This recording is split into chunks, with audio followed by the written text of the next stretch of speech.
ओम गणगणपते नमः। ओम गणगणपते नमः।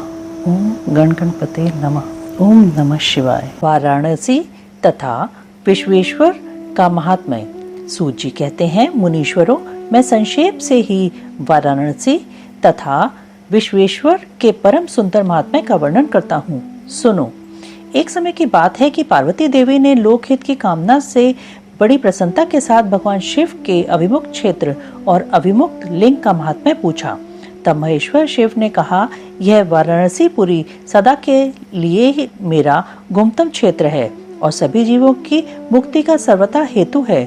इस क्षेत्र में सिद्धगण सदा मेरे व्रत का आश्रय ले नाना प्रकार के वेश धारण किए मेरे लोक को पाने की इच्छा रखकर जितात्मा और जितेंद्रिय हो नित्य महायोग का अभ्यास करते हैं। उस उत्तम महायोग का नाम है पाशुपत योग। उसका श्रुतियों द्वारा प्रतिपादन हुआ है। वह भोग और मोक्ष रूप फल प्रदान करने वाला है। महेश्वरी, वाराणसीपुरी में निवास करना मुझे सदा ही अच्छा लगता है। जिस कारण से मैं सब कुछ छोड़कर काशी में रहता हूँ उसे बताता हूँ। सुनो। जो मेरा भक्त तथा मेरे तत्व का ज्ञानी है, वे दोनों अवश्य ही मोक्ष के भागी होते हैं।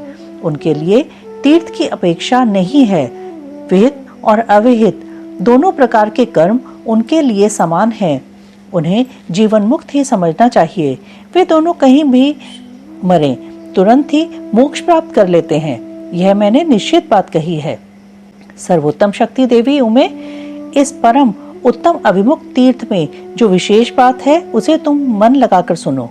सभी वर्ण और समस्त आश्रमों के लोग, चाहे वे बालक, जवान या बूढ़े कोई भी क्यों न हो, यदि इस पुरी में मर जाएं तो मुक्त हो ही जाते हैं। इसमें संशय नहीं है। स्त्री अपवित्र हो या पवित्र, कुमारी हो या विवाहिता, विधवा हो या वंध्या, रजस्वला, प्रसूता, संस्कारहीना अथवा जैसी तैसी, कैसी ही क्यों न हो, यदि इस क्षेत्र में मरी हो तो अवश्य मोक्ष की भागिनी होती है। इसमें संदेह नहीं है। स्वेदज, अंडज, उद्भिज अथवा जरायुज प्राणी जैसे यहाँ मरने पर मोक्ष पाता है, वैसे और कहीं नहीं पाता। देवी, यहाँ मरने वाले के लिए न ज्ञान की अपेक्षा है, न भक्ति की, न कर्म की आवश्यकता है, न दान की, न कभी संस्कृति की अपेक्षा है और न धर्म की ही। यहाँ नाम कीर्तन, पूजन तथा उत्तम जाति की भी अपेक्षा नहीं होती। जो मनुष्य मेरे इस मोक्षदायक क्षेत्र में निवास करता है, वह चाहे जैसे मरे, उसके लिए मोक्ष की प्राप्ति सुनिश्चित है। प्रिय, मेरा यह दिव्यपुर गुम से भी गुमतर है। ब्रह्मा आदि देवता सभी इसके महात्म्य को नहीं जानते, इसलिए यह महान क्षेत्र अभिमुक्त नाम से प्रसिद्ध है, क्योंकि नैमिष आदि सभी तीर्थों से यह श्रेष्ठ है। यह मरने पर अवश्य मोक्ष देने वाला है। धर्म का सार सत्य है, मोक्ष का सार समता है तथा समस्त क्षेत्रों एवं तीर्थों का सार यह अभिमुक्त तीर्थ काशी है। ऐसी विद्वानों की मान्यता है। इच्छानुसार भोजन, शयन, क्रीड़ा तथा विविध कर्मों का अनुष्ठान करता हुआ भी मनुष्य यदि इस अभिमुक्त तीर्थ में प्राणों का परित्याग करता है तो उसे मोक्ष मिल जाता है। जिसका चित्त विषयों में आसक्त है और जिसने धर्म की रुचि त्याग दी है, वह भी यदि इस क्षेत्र में मृत्यु को प्राप्त होता है तो पुनः संसार बंधन में नहीं पड़ता। फिर जो ममता से रहित, धीर, सत्गुणी, दंभहीन, कर्मकुशल और कर्तापन के अभिमान से रहित होने के कारण किसी भी कर्म का आरंभ न करने वाले हैं, उनकी तो बात ही क्या है। वे सब मुझ में ही स्थित हैं। इस काशीपुरी में शिव भक्तों द्वारा अनेक शिवलिंग स्थापित किए गए हैं। पार्वती, वे संपूर्ण अभीष्टों को देने वाले और मोक्षदायक हैं। चारों दिशाओं में 5-5 कोस फैला हुआ यह क्षेत्र अभिमुक्त कहा गया है। यह सब ओर से मोक्षदायक है। जीव को मृत्यु काल में यह क्षेत्र उपलब्ध हो जाए तो उसे अवश्य मोक्ष की प्राप्ति होती है। यदि निष्पाप मनुष्य काशी में मरे तो उसका तत्काल मोक्ष हो जाता है, और जो पापी मनुष्य मरता है वह काय व्यूहों को प्राप्त होता है। उसे पहले यातना का अनुभव करके ही पीछे मोक्ष की प्राप्ति होती है। सुंदरी, जो इस अभिमुक्त क्षेत्र में पातक करता है, वह हजारों वर्षों तक भैरवी यातना पाकर पाप का फल भोगने के पश्चात ही मोक्ष पाता है। शतकोटि कल्पों में भी अपने किए हुए कर्म का क्षय नहीं होता। जीव को अपने द्वारा किए गए शुभाशुभ कर्म का फल अवश्य ही भोगना पड़ता है। केवल अशुभ कर्म नरक देने वाला होता है, केवल शुभ कर्म स्वर्ग की प्राप्ति कराने वाला होता है तथा शुभ और अशुभ दोनों कर्मों से मनुष्य योनि की प्राप्ति बताई गई है। अशुभ कर्म की कमी और शुभ कर्म की अधिकता होने पर उत्तम जन्म प्राप्त होता है। शुभ कर्म की कमी और अशुभ कर्म की अधिकता होने पर यहाँ अधम जन्म की प्राप्ति होती है। पार्वती, जब शुभ और अशुभ दोनों ही कर्मों का क्षय हो जाता है तभी जीव को सच्चा मोक्ष प्राप्त होता है। यदि किसी ने पूर्व जन्म में आदर पूर्वक काशी का दर्शन किया है तभी उसे इस जन्म में काशी में पहुंचकर मृत्यु की प्राप्ति होती है। जो मनुष्य काशी जाकर गंगा में स्नान करता है उसके क्रियमाण और संचित कर्म का नाश हो जाता है, परंतु प्रारब्ध कर्म भोगे बिना नष्ट नहीं होता, यह निश्चित बात है। जिसकी काशी में मुक्ति हो जाती है उसके प्रारब्ध कर्म का भी क्षय हो जाता है। प्रिय, जिसने एक ब्राह्मण को भी काशीवास करवाया है वह स्वयं भी काशीवास का अवसर पाकर मोक्ष लाभ करता है। सूत जी कहते हैं, मुनिवरों, इस तरह काशी का तथा विश्वेश्वर लिंग का प्रचुर महात्म्य बताया गया है जो सत्पुरुषों को भोग और मोक्ष प्रदान करने वाला है। इसके बाद मैं त्र्यंबक नामक ज्योतिर्लिंग का महात्म्य बताऊंगा जिसे सुनकर मनुष्य क्षण भर में समस्त पापों से मुक्त हो जाता है। त्र्यंबक ज्योतिर्लिंग के प्रसंग में महर्षि गौतम के द्वारा किए गए परोपकार की कथा, उनका तप के प्रभाव से अक्षय जल प्राप्त करके ऋषियों की अनावृष्टि के कष्ट से रक्षा करना, ऋषियों का छल पूर्वक उन्हें गोहत्या में फंसाकर आश्रम से निकालना और शुद्धि का उपाय बताना। सूत जी कहते हैं, मुनिवरों सुनो, मैंने सद्गुरु व्यास जी के मुख से जैसी सुनी है उसी रूप में एक पापनाशक कथा तुम्हें सुना रहा हूँ। पूर्व काल की बात है। गौतम नाम से विख्यात एक श्रेष्ठ ऋषि रहते थे जिनकी परम धार्मिक पत्नी का नाम अहल्या था। दक्षिण दिशा में जो ब्रह्मगिरी है वहीं उन्होंने 10,000 वर्षों तक तपस्या की थी। उत्तम व्रत का पालन करने वाले महर्षियों, एक समय वहां 100 वर्षों तक बड़ा भयानक अवर्षण हो गया। सब लोग महान दुख में पड़ गए। इस भूतल पर कहीं गीला पत्ता भी नहीं दिखाई देता था। फिर जीवों का आधारभूत जल कहाँ से दृष्टिगोचर होता। उस समय मुनि, मनुष्य, पशु, पक्षी और मृग सब वहां से 10 दिशाओं को चले गए। तब गौतम ऋषि ने 6 महीने तक तप करके वरुण को प्रसन्न किया। वरुण ने प्रकट होकर वर मांगने को कहा। ऋषि ने वृष्टि के लिए प्रार्थना की। वरुण ने कहा, देवताओं के विधान के विरुद्ध वृष्टि न करके मैं तुम्हारी इच्छा के अनुसार तुम्हें सदा अक्षय रहने वाला जल देता हूँ।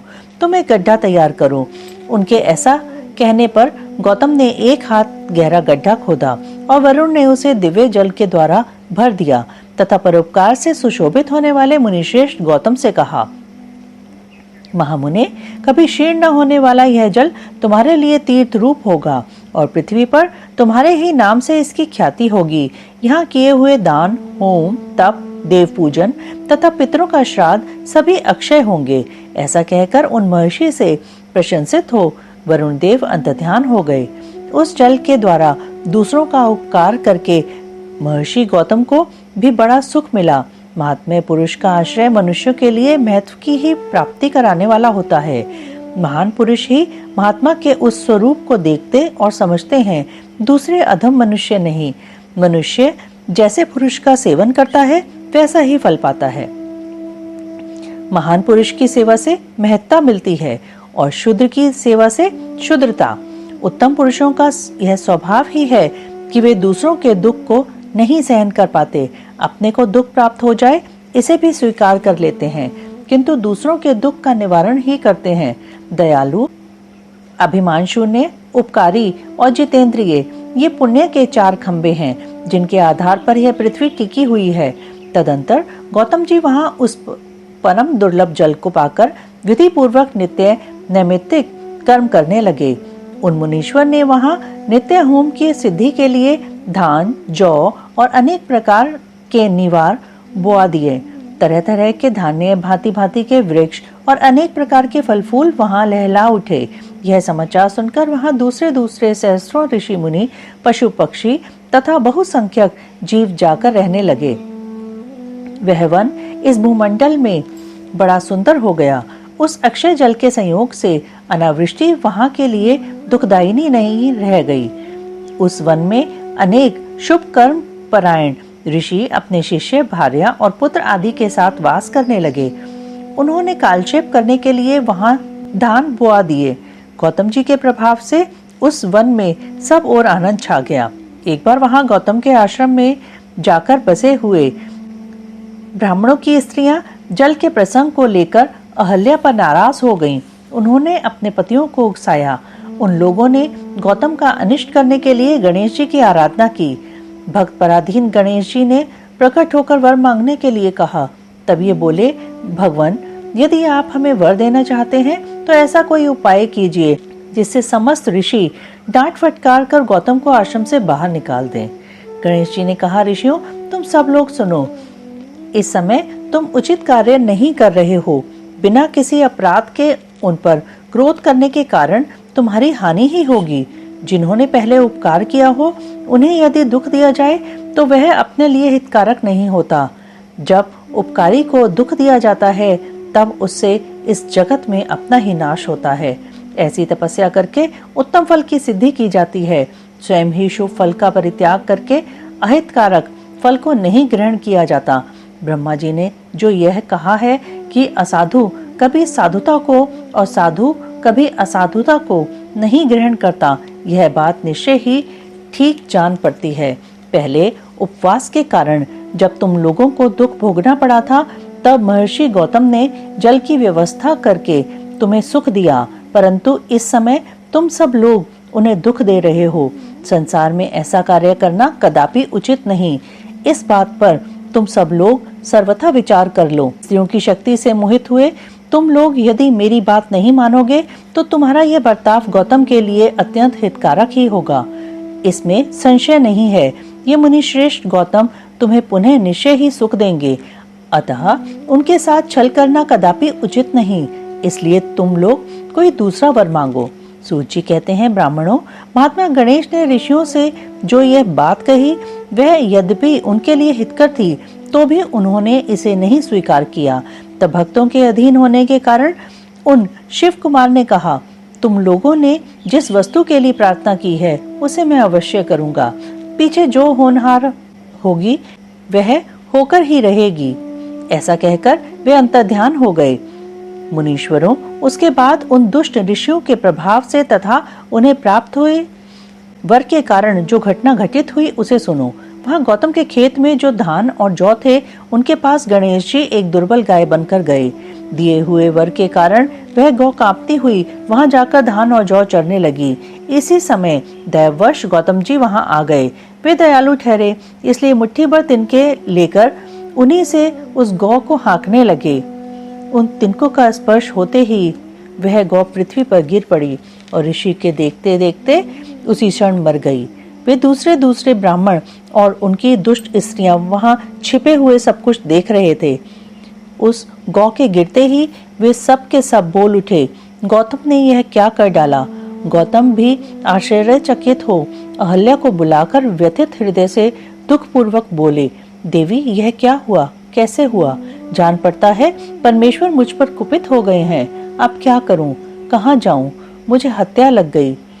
इसी समय ब्राह्मण और उनकी पत्नियां गौतम को डांटने और दुर्वचनों द्वारा अहल्या को पीड़ित करने लगे। उनके दुर्बुद्धि शिष्य और पुत्र भी गौतम को बारंबार फटकारने और धिक्कारने लगे। ब्राह्मण बोले, अब तुम्हें अपना मुंह नहीं दिखाना चाहिए, यहाँ से जाओ। गो हत्यारे का मुंह देखने पर तत्काल वस्त्र सहित स्नान करना चाहिए। जब तक तुम इस आश्रम में रहोगे तब तक अग्निदेव और पितर हमारे दिए हुए किसी भी हव्य कव्य को ग्रहण नहीं करेंगे। इसलिए पापी गो हत्यारे, तुम परिवार सहित यहाँ से अन्यत्र चले जाओ, विलंब न करो। सूत जी कहते हैं, ऐसा कहकर उन सब ने उन्हें पत्थरों से मारना आरंभ किया। वे गालियां दे देकर गौतम और अहल्या को सताने लगे। उन दुष्टों के मारने और धमकाने पर गौतम बोले, मुनियों, मैं यहाँ से अन्यत्र जाकर रहूंगा। ऐसा कहकर गौतम उस स्थान से तत्काल निकल गए और उन सबकी आज्ञा से एक कोस दूर जाकर उन्होंने अपने लिए आश्रम बनाया। वहां भी जाकर उन ब्राह्मणों ने कहा, जब तक तुम्हारे ऊपर हत्या लगी है तब तक तुम्हें कोई यज्ञ यज्ञादि कर्म नहीं करना चाहिए। किसी भी वैदिक देव यज्ञ और पितृयज्ञ के अनुष्ठान का तुम्हें अधिकार नहीं रह गया है। मुनिवर गौतम उनके कथनानुसार किसी तरह एक पक्ष बिताकर उस दुख से दुखी हो बारंबार उन मुनियों से अपनी शुद्धि के लिए प्रार्थना करने लगे। दीन भाव से प्रार्थना करने पर उन ब्राह्मणों ने कहा, गौतम तुम अपने पाप को प्रकट करते हुए 3 बार सारी पृथ्वी की परिक्रमा करो, फिर लौटकर यहाँ 1 महीने तक व्रत करो। उसके बाद इस ब्रह्मगिरी की 101 परिक्रमा करने के पश्चात तुम्हारी शुद्धि होगी। अथवा यहाँ गंगा जी को ले आकर उन्हीं के जल से स्नान करो तथा 1 करोड़ पार्थिव लिंग बनाकर महादेव जी की आराधना करो। फिर गंगा में स्नान करके इस पर्वत की 11 बार परिक्रमा करो। तत्पश्चात 100 घड़ों के जल से पार्थिव शिवलिंग को स्नान कराने पर तुम्हारा उद्धार होगा। उन ऋषियों के इस प्रकार कहने पर गौतम ने बहुत अच्छा कहकर उनकी बात मान ली।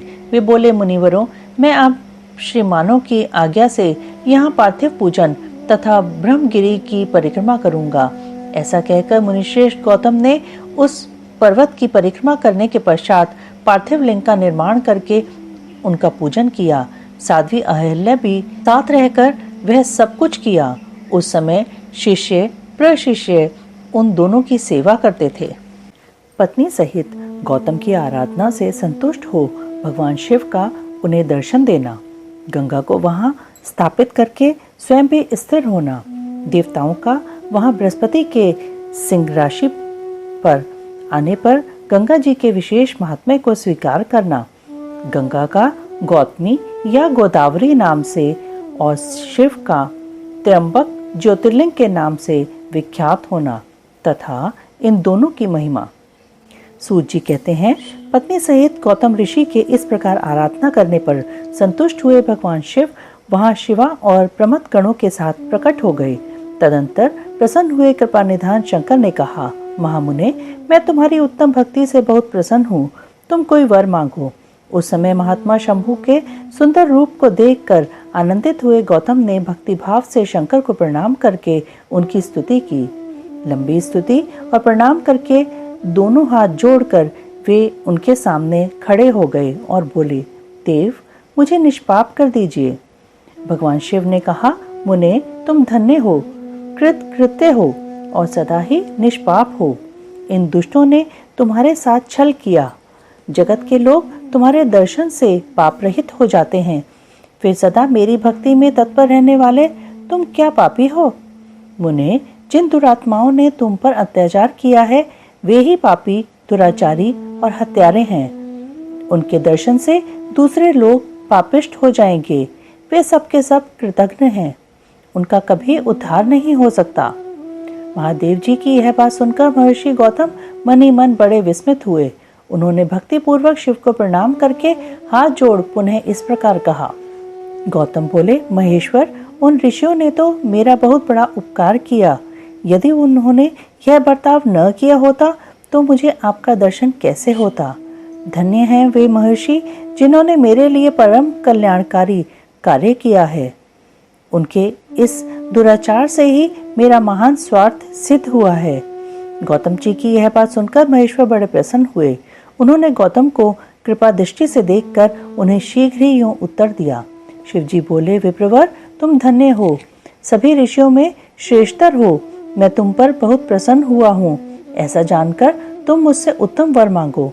गौतम बोले, नाथ, आप सच कहते हैं, तथापि 5 आदमियों ने जो कह दिया या कर दिया वह अन्यथा नहीं हो सकता, अतः जो हो गया सो रहे। देवेश, यदि आप प्रसन्न हैं तो मुझे गंगा प्रदान कीजिए और ऐसा करके लोक का महान उपकार कीजिए। आपको मेरा नमस्कार है, नमस्कार है। यूं कहकर गौतम ने देवेश्वर भगवान शिव के दोनों चरणार विंद पकड़ लिए और लोकहित की कामना से उन्हें नमस्कार किया। तब शंकर देव ने पृथ्वी और स्वर्ग के सारभूत जल को निकालकर, जिसे उन्होंने पहले से ही रख छोड़ा था, और विवाह में ब्रह्मा जी के दिए हुए जल में से जो कुछ शेष रह गया था वह सब भक्त वत्सल शंभु ने उन गौतम मुनि को दे दिया। उस समय गंगा जी का जल परम सुंदर स्त्री का रूप धारण करके वहां खड़ा हुआ। तब मुनिवर गौतम ने उन गंगा जी की स्तुति करके उन्हें नमस्कार किया। गौतम बोले, गंगे तुम धन्य हो, कृतकृत्य हो, तुमने संपूर्ण भुवन को पवित्र किया है, इसलिए निश्चित रूप से नरक में गिरते हुए मुझ गौतम को पवित्र करो। तदंतर शिवजी ने गंगा से कहा, देवी तुम मुनि को पवित्र करो और तुरंत वापस न जाकर वसवत मनु के 28वें कलयुग तक यहीं रहो। गंगा ने कहा, महेश्वर यदि मेरा महात्म्य सब नदियों से अधिक हो और अंबिका तथा गणों के साथ आप भी यहाँ रहें, तभी मैं इस धरातल पर रहूंगी। गंगा जी की यह बात सुनकर भगवान शिव बोले, गंगे तुम धन्य हो, मेरी बात सुनो, मैं तुमसे अलग नहीं हूँ, तथापि मैं तुम्हारे कथनानुसार यहाँ स्थित रहूंगा, तुम भी स्थित हो। अपने स्वामी परमेश्वर शिव की यह बात सुनकर गंगा ने मन ही मन प्रसन्न हो उनकी भूरी भूरी प्रशंसा की। इसी समय देवता, प्राचीन ऋषि, अनेक उत्तम तीर्थ और नाना प्रकार के क्षेत्र वहां आ पहुंचे। उन सब ने बड़े आदर से जय जयकार करते हुए गौतम, गंगा तथा गिरिशाई शिव का पूजन किया। तदंतर उन सब देवताओं ने मस्तक झुका हाथ जोड़कर उन सब की प्रसन्नता पूर्वक स्तुति की। उस समय प्रसन्न हुई गंगा और गिरीश ने उनसे कहा, श्रेष्ठ देवताओं वर मांगो, तुम्हारा प्रिय करने की इच्छा से वह वर हम तुम्हें देंगे। देवता बोले, देवेश्वर यदि आप संतुष्ट हैं और सरिताओं में श्रेष्ठ गंगे यदि आप भी प्रसन्न हैं, तो हमारा तथा मनुष्यों का प्रिय करने के लिए आप लोग कृपा पूर्वक यहाँ निवास करें। गंगा बोली, देवताओं फिर तो सबका प्रिय करने के लिए आप लोग स्वयं ही यहाँ क्यों नहीं रहते? मैं तो गौतमी जी के पाप का प्रक्षालन करके जैसे आई हूँ उसी तरह लौट जाऊंगी। आपके समाज में यहाँ मेरी कोई विशेषता समझी जाती है, इस बात का पता कैसे लगे? यदि आप यहाँ मेरी विशेषता सिद्ध कर सकें तो मैं अवश्य यहीं रहूंगी, इसमें संशय नहीं है। सब देवताओं ने कहा, सरिताओं में श्रेष्ठ गंगे, सबके परम सुहृद बृहस्पति जी जब जब सिंह राशि पर स्थित होंगे तब तब हम सब लोग यहाँ आया करेंगे, इसमें संशय नहीं है। 11 वर्षों तक लोगों का जो पातक यहाँ प्रक्षालित होगा उससे मलिन हो जाने पर हम उसी पाप राशि को धोने के लिए आदर पूर्वक तुम्हारे पास आएंगे। हमने यह सर्वथा सच्ची बात कही है। सरिद्वरे महादेवी, अतः तुमको और भगवान शंकर को समस्त लोगों पर अनुग्रह तथा हमारा प्रिय करने के लिए यहाँ नित्य निवास करना चाहिए। गुरु जब तक सिंह राशि पर रहेंगे तभी तक हम यहाँ निवास करेंगे। उस समय तुम्हारे जल में त्रिकाल स्नान और भगवान शंकर का दर्शन करके हम शुद्ध होंगे, फिर तुम्हारी आज्ञा लेकर अपने स्थान को लौटेंगे। सूत जी कहते हैं, इस प्रकार उन देवताओं तथा महर्षि गौतम के प्रार्थना करने पर भगवान शंकर और सरिताओं में श्रेष्ठ गंगा दोनों वहां स्थित हो गए। वहां की गंगा गौतमी गोदावरी नाम से विख्यात हुई और भगवान शिव का ज्योतिर्मय लिंग त्र्यंबक कहलाया। यह ज्योतिर्लिंग महान पातकों का नाश करने वाला है। उसी दिन से लेकर जब जब बृहस्पति सिंह राशि में स्थित होते हैं तब तब सब तीर्थ क्षेत्र, देवता, पुष्कर आदि सरोवर, गंगा आदि नदियां तथा श्री विष्णु आदि देवगण अवश्य ही गौतमी के तट पर पधारते और वास करते हैं। वे सब जब तक गौतमी के किनारे रहते हैं तब तक अपने स्थान पर उनका कोई फल नहीं होता। जब वे अपने प्रदेश में लौट आते हैं तभी वहां इनके सेवन का फल मिलता है। यह त्र्यंबक नाम से प्रसिद्ध ज्योतिर्लिंग गौतमी के तट पर स्थित है और बड़े बड़े पातकों का नाश करने वाला है। जो भक्ति भाव से इस त्र्यंबक लिंग का दर्शन, पूजन, स्तवन एवं वंदन करता है वह समस्त पापों से मुक्त हो जाता है। गौतमी के द्वारा पूजित त्र्यंबक नामक ज्योतिर्लिंग इस लोक में समस्त अभीष्टों को देने वाला तथा परलोक में उत्तम मोक्ष प्रदान करने वाला है।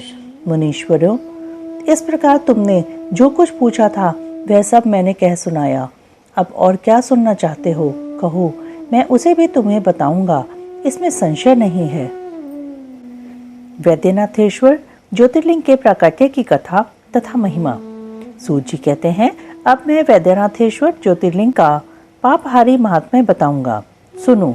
राक्षस राज रावण, जो बड़ा अभिमानी और अपने अहंकार को प्रकट करने वाला था, उत्तम पर्वत कैलाश पर भक्ति भाव से भगवान शिव की आराधना कर रहा था। कुछ काल तक आराधना करने पर जब महादेव जी प्रसन्न नहीं हुए, तब वह शिव की प्रसन्नता के लिए दूसरा तप करने लगा। पुलस्त्य कुलनंदन श्रीमान रावण ने सिद्धि के सानभूत हिमालय पर्वत के दक्षिण वृक्षों से भरे हुए वन में पृथ्वी पर एक बहुत बड़ा गड्ढा खोदकर उसमें अग्नि की स्थापना की और उसके पास ही भगवान शिव को स्थापित करके हवन आरंभ किया। ग्रीष्म ऋतु में वह 5 अग्नियों के बीच में बैठता, वर्षा ऋतु में खुले मैदान में चबूतरे पर सोता और शीतकाल में जल के भीतर खड़ा रहता। इस तरह 3 प्रकार से उसकी तपस्या चलती थी। इस रीति से रावण ने बहुत तप किया तो भी दुरात्माओं के लिए, जिनको रिझाना कठिन है, वे परमात्मा महेश्वर उस पर प्रसन्न नहीं हुए। तब महामनस्वी दैत्यराज रावण ने अपना मस्तक काटकर शंकर जी का पूजन आरंभ किया। विधि पूर्वक शिव की पूजा करके वह अपना एक एक सिर काटता और भगवान को समर्पित कर देता था। इस तरह उसने क्रमशः अपने 9 सिर काट डाले। जब एक ही सिर बाकी रह गया, तब भक्त वत्सल भगवान शंकर संतुष्ट एवं प्रसन्न हो वहीं उसके सामने प्रकट हो गए। भगवान शिव ने उसके सभी मस्तकों को पूर्ववत निरोग करके उसे उसकी इच्छा के अनुसार अनुपम उत्तम बल प्रदान किया। भगवान शिव का कृपा प्रसाद पाकर राक्षस रावण ने नतमस्तक हो हाथ जोड़कर उनसे कहा, देवेश्वर प्रसन्न होइए, मैं आपको लंका में ले चलता हूँ। आप मेरे इस मनोरथ को सफल कीजिए, मैं आपकी शरण में आया हूँ। रावण के ऐसा कहने पर भगवान शंकर बड़े संकट में पड़ गए और अनमने होकर बोले, राक्षस राज, मेरी सार गर्भित बात सुनो। तुम मेरे इस उत्तम लिंग को भक्ति भाव से अपने घर ले जाओ, परंतु जब तुम इसे कहीं भूमि पर रख दोगे तब यह वहीं सुस्थिर हो जाएगा, इसमें संदेह नहीं है। अब तुम्हारी जैसी इच्छा हो वैसा करो। सूत जी कहते हैं, ब्राह्मणों, भगवान शंकर के ऐसा कहने पर राक्षस राज रावण बहुत अच्छा कहे वह शिवलिंग साथ लेकर अपने घर की ओर चला, परंतु मार्ग में भगवान शिव की माया से उसे मूत्रोत्सर्ग की इच्छा हुई। पुलस्त्य नंदन रावण सामर्थ्यशाली होने पर भी मूत्र के वेग को रोक न सका। इसी समय वहां आसपास एक ग्वाले को देखकर उसने प्रार्थना पूर्वक वह शिवलिंग उसके हाथ में थमा दिया और स्वयं मूत्र त्याग के लिए बैठ गया। एक मुहूर्त बीतते बीतते वह ग्वाला उस शिवलिंग के भार से अत्यंत पीड़ित हो व्याकुल हो गया। तब उसने उसे पृथ्वी पर रख दिया। फिर तो वह हीरकमय शिवलिंग वहां स्थित हो गया। वह दर्शन करने मात्र से संपूर्ण अभीष्टों को देने वाला और पाप राशि को हर लेने वाला है।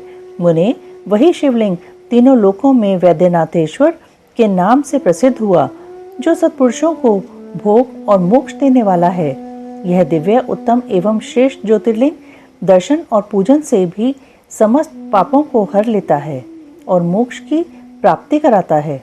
वह शिवलिंग जब संपूर्ण लोकों के हित के लिए वहीं स्थित हो गया, तब रावण भगवान शिव का परम उत्तम वर पाकर अपने घर को चला गया। वहां जाकर उस महान असुर ने बड़े हर्ष के साथ अपने प्रिया मंदोदरी को सारी बातें कह सुनाई। इंद्र आदि संपूर्ण देवताओं और निर्मल मुनियों ने जब यह समाचार सुना, तब वे परस्पर सलाह करके वहां आए। उन सब का मन भगवान शिव में लगा हुआ था। उन सब देवताओं ने उस समय वहां बड़ी प्रसन्नता के साथ शिव का विशेष पूजन किया। वहां भगवान शंकर का प्रत्यक्ष दर्शन करके देवताओं ने उस शिवलिंग की विधिवत स्थापना की और उसका वैद्यनाथ नाम रखकर उसकी वंदना और स्तवन करके वे स्वर्गलोक को चले गए। ऋषियों ने पूछा, सूत जी, जब वह शिवलिंग वहीं स्थित हो गया तथा रावण अपने घर को चला गया, तब वहां कौन सी घटना घटित हुई, यह आप बताइए। सूत जी ने कहा, ब्राह्मणों, भगवान शिव का परम उत्तम वर पाकर महान असुर रावण अपने घर को चला गया। वहां उसने अपनी प्रिया से सब बातें कहीं और वह अत्यंत आनंद का अनुभव करने लगा। इधर इस समाचार को सुनकर देवता घबरा गए कि पता नहीं यह देवद्रोही महादुष्ट रावण भगवान शिव के वरदान से बल पाकर क्या करेगा। उन्होंने नारद जी को भेजा।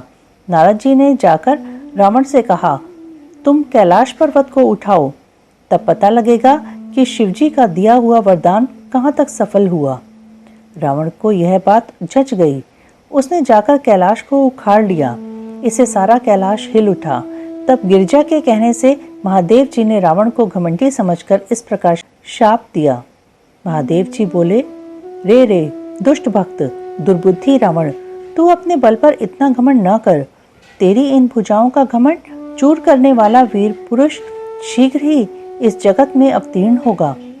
सूत जी कहते हैं, इस प्रकार वहां जो घटना हुई उसे नारद जी ने सुना। रावण भी प्रसन्नचित्त हो जैसे आया था उसी तरह अपने घर को लौट गया। इस प्रकार मैंने वैद्यनाथेश्वर का महात्म्य बताया है। इसे सुनने वाले